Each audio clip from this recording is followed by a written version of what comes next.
सोचिए अगर कल से आप किसी की जिंदगी में दिखना ही बंद कर दें, ना मैसेज, ना कॉल, ना रिएक्शन, तो क्या वो आपको भूल जाएगा या पहली बार आपको सीरियसली लेना शुरू करेगा? अभी हम बात करेंगे साइलेंट ट्रीटमेंट की, लेकिन ध्यान दीजिए, ये वीडियो इग्नोर करने पर नहीं है। ये वीडियो है अनुपस्थिति को पावर में बदलने पर, क्योंकि गलत साइलेंट ट्रीटमेंट आपको कमज़ोर बनाता है और सही साइलेंट ट्रीटमेंट लोगों के दिमाग में डर, क्यूरियोसिटी और सम्मान पैदा करता है।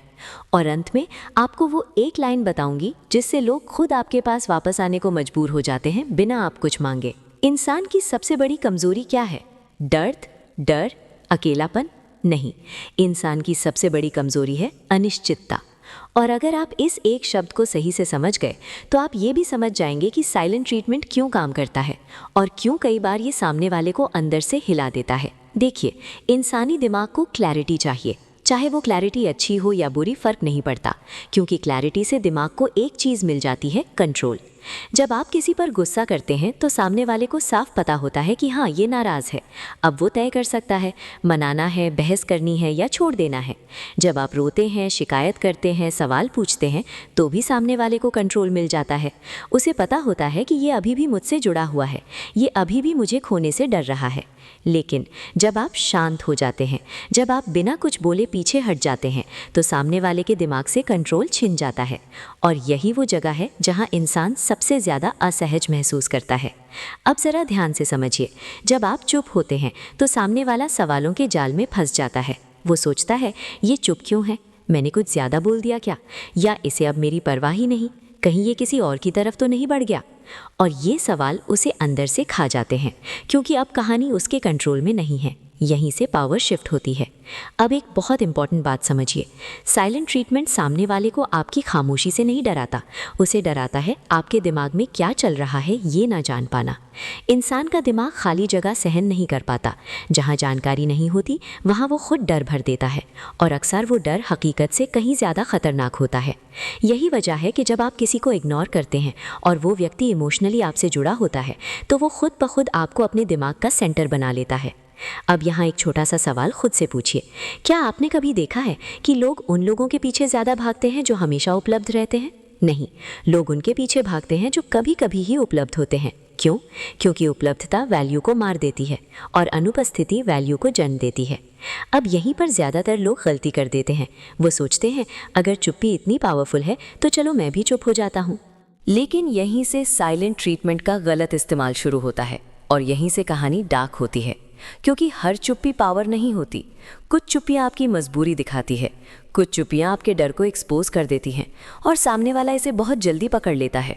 अगर आप चुप इसलिए हैं क्योंकि आप अंदर से टूटे हुए हैं, क्योंकि आप जवाब ढूंढ रहे हैं, क्योंकि आप चाहते हैं कि सामने वाला आए और मनाए, तो वो चुप्पी आपके खिलाफ काम करती है।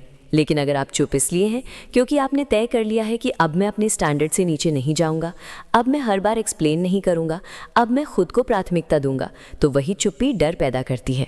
याद रखिए, लोग आपकी चुप्पी से नहीं, आपकी मानसिक स्थिति से रिएक्ट करते हैं। अगर आपकी चुप्पी में डेस्परेशन है तो लोग डिस्टेंस ले लेंगे। अगर आपकी चुप्पी में स्टेबिलिटी है तो लोग क्यूरियोसिटी में जलेंगे, और क्यूरियोसिटी रिस्पेक्ट का पहला स्टेप होता है। अब ज़रा इस लाइन पर ध्यान दीजिए, जो इंसान बिना बोले दूर चला जाता है वो सामने वाले को खुद से सवाल पूछने पर मजबूर कर देता है, और इंसान खुद से सवाल तब पूछता है जब उसे कुछ खोने का डर लगता है। यही फियर ऑफ लॉस है, और साइकोलॉजी में फियर ऑफ लॉस सबसे बड़ा इमोशनल ट्रिगर माना जाता है। लोग प्यार मिलने पर नहीं बदलते, लोग बदलते हैं जब उन्हें लगता है कि वो किसी को खो सकते हैं। साइलेंट ट्रीटमेंट इसी डर को एक्टिवेट करता है। लेकिन ध्यान रखिए, ये एक ब्लेड की तरह है, गलत हाथों में ये आपको ही काट देगा। इसीलिए सवाल ये नहीं है कि साइलेंट ट्रीटमेंट काम करता है या नहीं, सवाल ये है कि आप इसे सही वजह से सही माइंडसेट के साथ इस्तेमाल कर रहे हैं या नहीं। क्योंकि अगर आपने इसे सिर्फ अटेंशन पाने के लिए इस्तेमाल किया तो आप हार जाएंगे, और अगर आपने इसे सेल्फ रिस्पेक्ट बनाने के लिए इस्तेमाल किया तो लोग खुद आपकी तरफ झुकेंगे। अब यहाँ ज़रा ठहरिए और खुद से एक ईमानदार सवाल पूछिए, क्या आपने कभी किसी को साइलेंट ट्रीटमेंट इसलिए दिया क्योंकि आपको बहुत बुरा लगा था, क्योंकि आप आहत थे, या इसलिए कि आप चाहते थे कि सामने वाला समझे कि उसने गलती की है? अगर जवाब हाँ है तो सच सुनिए, बिना शुगर कोटिंग के। वो साइलेंट ट्रीटमेंट नहीं था, वो इमोशनल रिएक्शन था, और रिएक्शन कभी पावर नहीं देता। यही ज़्यादातर लोग गलती कर देते हैं। उन्हें लगता है मैं बात नहीं कर रहा मतलब मैं स्ट्रांग हूँ। नहीं, हर चुप्पी ताकत नहीं होती। कुछ चुप्पियाँ और डर से पैदा होती हैं, और डर से पैदा हुई चुप्पी हमेशा आपकी वैल्यू गिराती है। इसीलिए एक लाइन याद रखिए, इग्नोरिंग शटडाउन कमजोरी, स्ट्रेटेजिक एब्सेंस जानवर रणनीति। अब दोनों के बीच का फर्क बहुत ध्यान से समझिए। इग्नोरिंग क्या है? इग्नोर करने वाला इंसान बाहर से शांत दिखता है, लेकिन अंदर से क्या चाहता है? वो चाहता है कि सामने वाला आए, वो चाहता है कि फ़ोन बजे, वो चाहता है कि मैसेज आए, क्या हुआ, तुम ठीक तो हो? मतलब क्या? मतलब उसका पूरा फोकस अब भी सामने वाले पर है। वो चुप इसलिए है क्योंकि वो उम्मीद कर रहा है, और जहाँ उम्मीद होती है वहाँ पावर नहीं होती। इसीलिए इग्नोर करने वाला इंसान जैसे ही सामने वाला थोड़ा सा अटेंशन देता है, वो टूट जाता है। सारी चुप्पी, सारा गेम 1 सेकंड में खत्म। स्ट्रेटेजिक एब्सेंस क्या है? रणनीतिक अनुपस्थिति। बिल्कुल अलग चीज़ है।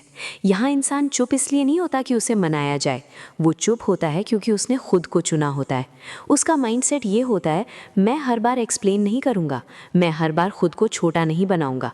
अगर मेरी वैल्यू नहीं दिख रही तो मैं पीछे हट जाऊँगा। और यही सोच सब कुछ बदल देती है। यहाँ चुप्पी अटेंशन मांगने का तरीका नहीं, स्टैंडर्ड दिखाने का तरीका बन जाती है। Daily news versus breaking news. अब वो उदाहरण एक बार फिर ध्यान से समझिए। अगर आप हर दिन उपलब्ध हैं, हर कॉल उठाते हैं, हर मैसेज का तुरंत जवाब देते हैं, हर बार एडजस्ट करते हैं, तो आपकी वैल्यू क्या बन जाती है? Daily news. और सच बताइए, डेली न्यूज़ को कोई याद नहीं रखता है, लेकिन जब अचानक ब्रेकिंग न्यूज़ आती है तो सब कुछ रुक जाता है। ठीक यही फ़र्क है इग्नोरिंग और स्ट्रेटेजिक अनुपस्थिति में। जब आप अचानक शांत तरीके से बिना किसी अनाउंसमेंट के पीछे हटते हैं तो दिमाग अलार्म मोड में चला जाता है। वो सोचता ही ऐसा क्यों कर रहा है, मैंने कुछ मिस कर दिया क्या, या ये सच में अब मेरी ज़रूरत में नहीं। और यहीं से फियर ऑफ लॉस शुरू होता है। लेकिन यहाँ एक बड़ा ख़तरा है। अगर आप सिर्फ बाहर से गायब है और अंदर से वहीं अटके हुए हैं, तो आप भूल जाइए कि ये काम करेगा, क्योंकि इंसान एनर्जी महसूस कर लेता है। अगर आपकी चुप्पी में बेचैनी है, अगर आपकी चुप्पी में एक्सपेक्टेशन है, तो सामने वाला सोचता है ये मुझे इग्नोर कर रहा है, मतलब ये अभी भी मुझे वैल्यू देता है। और जैसे ही उसे ये एहसास हुआ, आपकी रणनीति फेल। इसीलिए स्ट्रेटेजिक एब्सेंस का सबसे बड़ा नियम ये है, आपको सच में बिजी होना होगा, अपने काम में, अपने मिशन में, अपने शरीर और दिमाग की ग्रोथ में। हाँ, ये सुनने में क्लीशे लगता है, लेकिन यही वो जगह है जहाँ 90% लोग हार जाते हैं, क्योंकि ज़्यादातर लोग चुप तो हो जाते हैं लेकिन आगे नहीं बढ़ते, और जो इंसान आगे नहीं बढ़ता उसकी अनुपस्थिति खोखली होती है। अब सबसे डरावना सवाल ये है, गायब कैसे हों कि लोग आपको खोने से डरे, ना कि आपको भूल जाएं? इसका जवाब बहुत सीधा है, लेकिन करना मुश्किल है। आप ऐसे गायब हों कि आपकी जगह खाली रह जाए, मतलब आपने पहले कुछ दिया हो, आपकी मौजूदगी ने कभी वैल्यू ऐड की हो, और फिर आप शांति से हटे। कोई ड्रामा नहीं, कोई थ्रेट नहीं, कोई इमोशनल मैसेज नहीं, बस दूरी। और इस दूरी में आप खुद को अपग्रेड करें, क्योंकि जब आप अपग्रेड करते हैं तो लोग खुद को पीछे छूटता हुआ देखते हैं, और यही उन्हें डराता है। स्ट्रेटेजिक एब्सेंस को ईगो का खेल मत बनाइए। ये पनिशमेंट नहीं है, ये मैनिपुलेशन नहीं है, ये सेल्फ रिस्पेक्ट का नेचुरल रिजल्ट है। अगर आपने इसे सिर्फ सामने वाले को हर्ट करने के लिए किया तो आप हारेंगे, लेकिन अगर आपने इसे खुद को बचाने के लिए किया तो लोग खुद झुकेंगे। अब यहाँ बहुत ध्यान देना, क्योंकि आप साइलेंट ट्रीटमेंट को एक पावरफुल टूल बना लेंगे या हमेशा के लिए इसे गलत तरीके से इस्तेमाल करते रहेंगे, क्योंकि सच्चाई ये है, ज़्यादातर लोग साइलेंट ट्रीटमेंट देते हैं, लेकिन सही नियमों के बिना और बिना नियम के पावर खुद को ही नुकसान पहुंचाती है। तो अब मैं आपको साइलेंट ट्रीटमेंट के 3 ऐसे नियम बताने वाली हूं जो डार्क साइकोलॉजी में बहुत गहरे माने जाते हैं। अगर आपने इन्हें समझ लिया तो आपकी चुप्पी कमजोरी नहीं, प्रेजेंस से ज्यादा ताकतवर बन जाएगी। सबसे बड़ी गलती क्या होती है? अब मैं बात नहीं करूंगा, अब देखना मैं गायब हो जाऊंगा। ये बोलते ही आपकी आधी पावर खत्म। क्यों? क्योंकि आपने सामने वाले को मेंटली तैयार कर दिया। अब वो सोचता है, अच्छा ये नाटक कर रहा है, थोड़े दिन में खुद ही वापस आ जाएगा। याद रखिए, शेर शिकार से पहले घोषणा नहीं करता। पावर हमेशा अचानक आती है। जब आप बिना चेतावनी पीछे हटते हैं तो दिमाग को झटका लगता है, और झटका याद रह जाता है। अगर आपने पहले बोल दिया तो आपकी चुप्पी एक प्लान्ड ड्रामा बन जाती है, लेकिन अगर आप शांत तरीके से बिना कुछ कहे डिस्टेंस बना लेते हैं तो सामने वाले का दिमाग खुद सवालों से भर जाता है। ये अचानक क्यों बदल गया? मैंने क्या मिस कर दिया? या ये सच में आप केयर नहीं करता? और यहीं से साइकोलॉजिकल प्रेशर शुरू होता है। याद रखिए, जिस चीज़ की घोषणा होती है वो प्रभाव खो देती है। अब ये नियम सबसे ज़्यादा मिसअंडरस्टूड है। ज़्यादातर लोग क्या करते हैं, बाहर से बिल्कुल शांत, कोई मैसेज नहीं, कोई कॉल नहीं, लेकिन अंदर अंदर पूरा तूफान। फ़ोन बार बार देखना, स्टोरी चेक करना, ऑनलाइन स्टेटस नोटिस करना। और इंसान बेवकूफ़ नहीं होता, वो एनर्जी पढ़ लेता है। अगर आपकी चुप्पी में बेचैनी है तो सामने वाला सोचता है ये मुझे इग्नोर कर रहा है, मतलब ये अभी भी मुझे वैल्यू देता है, मतलब कंट्रोल अभी भी मेरे पास है। और जैसे ही उसे कंट्रोल मिला, आप हार गए। इसलिए याद रखिए, साइलेंट ट्रीटमेंट एक बाहरी एक्ट नहीं है, ये अंदर की स्थिति है। आपको सच में शांत होना होगा, मतलब आपने मेंटली एक्सेप्ट कर लिया हो कि अगर ये इंसान गया भी तो मैं ठीक रहूँगा। यही एक्सेप्टेंस आपको डेंजरस बनाती है। और ये एक्सेप्टेंस तभी आती है जब आप सच में अपने जीवन में बिजी हों, अपने काम में, अपने शरीर में, अपने मिशन में, अपने फ्यूचर में। हाँ, ये सुनने में बहुत क्लीशे लगता है, लेकिन यही वो जगह है जहाँ 90% लोग फेल हो जाते हैं, क्योंकि लोग चुप तो हो जाते हैं लेकिन आगे नहीं बढ़ते। और जो इंसान आगे नहीं बढ़ रहा, उसकी चुप्पी खोखली होती है। अब आते हैं सबसे खतरनाक नियम पर। ये वो पॉइंट है जहाँ ज़्यादातर लोग सब कुछ खराब कर देते हैं। आपने कुछ दिन चुप्पी रखी, सामने वाला परेशान हुआ, फिर एक दिन उसका मैसेज आता है, हाय या क्या चल रहा है, और आप तुरंत रिप्लाई। बस यहीं आपने खुद को सस्ता कर दिया। याद रखिए, चुप्पी तोड़ना भी एक पावर मूव है, और पावर मूव हमेशा शर्तों के साथ होता है। आप चुप्पी तभी तोड़ते हैं जब सामने वाला सम्मान दिखाए, ना कि तब जब वो बस बोर हो गया हो। सम्मान मतलब क्या? मतलब वो अपनी गलती एक्नॉलेज करे, वो अपने बिहेवियर पर बात करे, वो आपको कैजुअल ऑप्शन की तरह ट्रीट ना करे। अगर ऐसा नहीं है तो चुप्पी तोड़ना सेल्फ रिस्पेक्ट की हत्या है। अब यहाँ एक डर पैदा होता है, अगर मैं चुप ही रहा और वो कभी वापस ही ना आया तो? यही डर ज़्यादातर लोगों को कमज़ोर बना देता है, और यही डर आपको कंट्रोल करता है। लेकिन सुनिए, ये डर ही आपका सबसे बड़ा हथियार बन सकता है। जब आप ये एक्सेप्ट कर लेते हैं कि अगर वो नहीं आया तो भी मेरी ज़िंदगी रुकेगी नहीं, उसी पल आप फ्री हो जाते हैं। और जो इंसान फ्री है, उसे कोई मैनिपुलेट नहीं कर सकता। साइलेंट ट्रीटमेंट को ईगो का खेल मत बनाइए। ये पनिशमेंट नहीं है, ये रिवेंज नहीं है, ये सेल्फ रिस्पेक्ट का नेचुरल आउटकम है। अगर आपने चुप्पी सिर्फ सामने वाले को सबक सिखाने के लिए इस्तेमाल की तो आप हारेंगे, लेकिन अगर आपने चुप्पी खुद को बचाने के लिए चुनी तो लोग खुद आपको खोने से डरेंगे। क्योंकि सबसे खतरनाक इंसान वो नहीं होता जो चिल्लाता है, सबसे खतरनाक इंसान वो होता है जो शांत होकर आगे बढ़ जाता है। अब यहाँ ध्यान दीजिए, ये पूरा गेम बदल देता है। इंसान दो चीज़ों पर सबसे तेज़ रिएक्ट करता है, प्यार मिलने पर नहीं, बल्कि प्यार खोने के डर पर। ये कोई मोटिवेशनल कोट नहीं है, ये प्योर साइकोलॉजी है। आपने देखा होगा, जब तक आप उपलब्ध रहते हैं, जब तक आप कॉल उठाते हैं, जब तक आप समझाते रहते हैं, तब तक लोग आराम से बैठते हैं। क्यों? क्योंकि दिमाग कहता है ये यहीं है, कहीं नहीं जाएगा। लेकिन जैसे ही आप हटते हैं, जैसे ही आप पीछे खींचते हैं, जैसे ही आपकी मौजूदगी कम होती है, दिमाग अलार्म मोड में चला जाता है, और यहीं से फियर ऑफ लॉस एक्टिव होता है। आप समझिए इसे गहराई से। जब आप हर समय उपलब्ध होते हैं तो लोग आपको वैल्यू नहीं करते, वो आपको गारंटी मान लेते हैं, और इंसान गारंटी की कदर नहीं करता। लेकिन जब आप हटते हैं तो वो अपने दिमाग में पिछली बातचीत रिप्ले करने लगता है। वो सोचता है, मैंने इसे ऐसे क्यों ट्रीट किया, मैंने इसे हल्के में क्यों लिया, कहीं ये सच में मुझसे आगे तो नहीं बढ़ गया। और ये सवाल उसे चैन से सोने नहीं देते। याद रखिए, लोग तब नहीं बदलते जब आप उन्हें समझाते हैं, लोग तब बदलते हैं जब उन्हें लगता है कि वो आपको खो सकते हैं। अब यहाँ एक बहुत इंपॉर्टेंट बात है, फियर ऑफ लॉस तभी काम करता है जब सामने वाला आपको कभी वैल्यूएबल मान चुका हो। अगर आपने खुद को हमेशा छोटा, हमेशा ज़रूरतमंद, हमेशा उपलब्ध दिखाया तो हटने पर भी डर पैदा नहीं होगा। इसीलिए साइलेंट ट्रीटमेंट अकेला हथियार नहीं है, ये एक एम्पलीफायर है। ये आपकी पहले से बनी वैल्यू को तेज़ आवाज़ देता है। अब यहाँ ज़्यादातर लोग एक बहुत बड़ी गलती करते हैं।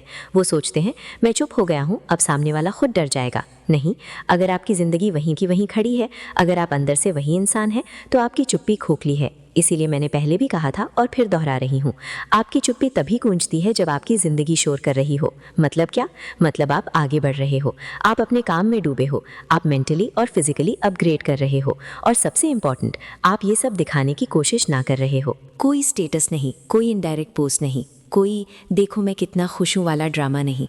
क्योंकि जो इंसान सच में आगे बढ़ता है, उसे साबित करने की ज़रूरत नहीं पड़ती, और यही चीज़ सामने वाले के डर को और बढ़ा देती है। वो सोचता है, ये बिना बताए बदल कैसे गया, ये बिना बोले आगे कैसे निकल गया, और यहीं से आप उसके दिमाग में साइलेंट प्रेशर बन जाते हैं। अब एक अनकंफर्टेबल सच सुनिए, अगर आप हटे और सामने वाला बिल्कुल भी रिएक्ट नहीं करता, तो इसका मतलब ये नहीं कि आप बेकार हैं। इसका मतलब ये है कि आपने एक इल्यूजन पकड़ा हुआ था, और इल्यूजन टूटना दर्द देता है, लेकिन यही आपको आज़ाद करता है। फियर ऑफ लॉस हर किसी पर काम नहीं करता, ये सिर्फ उस पर काम करता है जिसे आप खोने लायक कुछ देते हैं। और अब यहाँ अर्जेंसी आती है, क्योंकि जितना ज़्यादा आप अपनी वैल्यू को लोगों के हाथ में देते रहेंगे, उतना ही ज़्यादा आप खुद को सस्ता बनाते रहेंगे। फियर ऑफ लॉस तभी स्ट्रॉन्गेस्ट होता है जब आप मेंटली तैयार हों कि अगर ये चला भी गया तो मैं ठीक हूँ। यही माइंडसेट आपको डेंजरस बनाता है।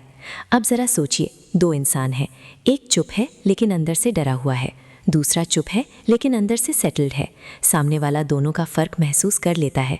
पहले वाले की चुप्पी अटेंशन मांगती है, दूसरे वाले की चुप्पी रिस्पेक्ट डिमांड करती है, और रिस्पेक्ट हमेशा डर से ज़्यादा पावरफुल होती है। अब आते हैं सबसे क्रिटिकल पॉइंट पर।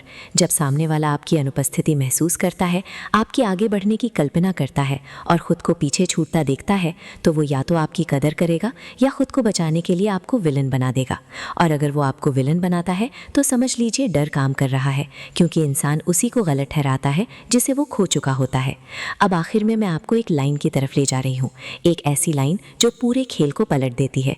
लेकिन ये लाइन तभी काम करेगी जब आपने ये पूरा सच में जिया हो, क्योंकि अगर आपने सिर्फ चुप्पी ओढ़ी है और ग्रोथ नहीं की तो ये लाइन भी बेकार है। अब ध्यान से सुनिए, क्योंकि ये पूरा खेल ख़त्म करता है।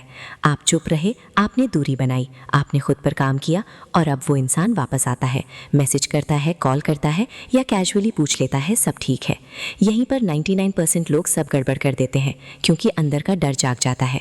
डर कि कहीं ये मौका हाथ से ना निकल जाए, डर कि कहीं फिर से दूरी ना बन जाए।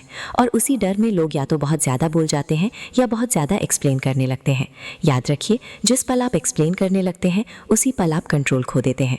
इसलिए सबसे पहले ये समझिए, ये बातचीत नहीं है, ये एक साइकोलॉजिकल मोमेंट है, और इस मोमेंट में आपका हर शब्द या तो रिस्पेक्ट बनाएगा या उसे हमेशा के लिए ख़त्म कर देगा। अब सोचिए, अगर आप लंबी सफाई देने लगे, पुरानी बातें उठाने लगे या ये जताने लगे कि मुझे कितना बुरा लगा था, तो सामने वाले के दिमाग में ये संदेश जाता है कि ये अभी भी वहीं अटका हुआ है, मतलब ये अभी भी इमोशनली डिपेंडेंट है, और इमोशनल डिपेंडेंसी कभी रिस्पेक्ट नहीं बनाती। इसीलिए मैंने कहा ना, लंबी सफाई, ना शिकायत, ना गुस्सा, बस एक लाइन। मैंने खुद पर काम करना शुरू कर दिया था, बाकी चीज़ें अपने आप क्लियर हो गई, बस। अब आप सोच रहे होंगे, इतनी सिंपल लाइन में इतनी पावर कैसे? यही साइकोलॉजी काम करती है। इस लाइन में 3 हिडन मैसेजेस हैं। मैं रुका नहीं, मतलब आप उसकी गैर मौजूदगी में टूटे नहीं, आपने इंतज़ार नहीं किया, आपने अपनी ज़िंदगी को पॉज नहीं किया। ये सामने वाले के दिमाग में सीधा झटका देता है, क्योंकि ज़्यादातर लोग ये मान कर चलते हैं कि दूसरा इंसान वहीं अटका रहेगा, और जब ऐसा नहीं होता तो ईगो को चोट लगती है। मेरी क्लैरिटी बाहर से नहीं आई। आपने ये नहीं कहा, अब मुझे समझ आ गया कि तुम कैसे हो। आपने कहा, मैंने खुद पर काम किया, मतलब आपकी क्लैरिटी उससे नहीं आई। और जब आपकी क्लैरिटी किसी दूसरे इंसान पर डिपेंड नहीं करती, तो आप ऑटोमेटिकली पावरफुल हो जाते हैं। तुम अब मेरा सेंटर नहीं हो, ये आपने बोला नहीं, लेकिन महसूस करा दिया। और इंसान सबसे ज़्यादा उसी बात से डरता है जो बोली नहीं जाती। अब ज़रा ध्यान से समझिए, इस लाइन के बाद आप रुक जाते हैं। आप कोई फॉलोअप नहीं देते, आप कोई सवाल नहीं पूछते, आप साइलेंस को हैंडल करने देते हैं। और साइलेंस अब आपकी तरफ से वेपन बन जाती है, क्योंकि अब सामने वाला वो पोजीशन में है जहां आप पहले थे। अब वो सोचेगा, ये इतना काम कैसे है, ये मुझे कन्विंस करने की कोशिश क्यों नहीं कर रहा, क्या ये सच में मूव ऑन कर चुका है? और ये सवाल उसके अंदर रिस्पेक्ट पैदा करते हैं। अब यहाँ एक बहुत बड़ा ट्रैप है। कुछ लोग इस लाइन को स्क्रिप्ट की तरह इस्तेमाल करते हैं, लेकिन अंदर से वही पुराने रहते हैं, और यहीं सब खत्म हो जाता है। याद रखिए, ये लाइन तब तक काम नहीं करेगी जब तक आपने सच में खुद पर काम ना किया हो, क्योंकि इंसान एनर्जी पढ़ लेता है। अगर आपकी वॉइस में भीख है तो लाइन मर जाती है, अगर आपकी आंखों में एक्सपेक्टेशन है तो लाइन बेसर हो जाती है, लेकिन अगर आपके अंदर सेटल्ड कॉन्फिडेंस है तो यही लाइन दिमाग में गूंजती रहती है। अब सबसे डरावना सवाल, अगर ये लाइन बोलने के बाद भी वो इंसान आपको खो दे तो क्या? यहीं पर आपकी असली जीत है, क्योंकि अगर किसी को आपका बेहतर वर्जन भी नहीं रोक सकता तो वो कभी आपके लायक था ही नहीं। और ये रियलाइजेशन दर्दनाक ज़रूर है, लेकिन यही आपको नेक्स्ट लेवल पर ले जाती है। याद रखिए, रिस्पेक्ट मांगी नहीं जाती, रिस्पेक्ट नेगोशिएट नहीं की जाती। रिस्पेक्ट तब आती है जब सामने वाला ये देख ले कि आप बिना उसके भी पूरे हैं, और यही कंप्लीटनेस आपको रेयर बनाती है। इसीलिए अर्जेंसी ये है, खुद पर काम करना पोस्टपोन मत कीजिए, किसी के बिहेवियर बदलने का इंतज़ार मत कीजिए, क्योंकि जिस दिन आप खुद के साथ खड़े हो जाते हैं उस दिन दुनिया आपको अलग नज़र से देखने लगती है। और अंत में मैं एक बात बहुत साफ कहना चाहती हूँ, आपकी चुप्पी, आपकी अनुपस्थिति और आपकी एक लाइन, ये सब टैक्टिक्स नहीं है, ये आपके अंदर हुए बदलाव का नेचुरल रिजल्ट है। और जब बदलाव रियल होता है तो रिस्पेक्ट खुद चल कर आती है, हमेशा। अगर आपको हमारी ये जानकारी पसंद आई हो और आप ऐसे और भी दिलचस्प और प्रभावशाली वीडियो देखना चाहते हैं तो पायु 69 चैनल को सब्सक्राइब करना ना भूलें। हम आपके लिए हर दिन कुछ नया और ख़ास लाते हैं।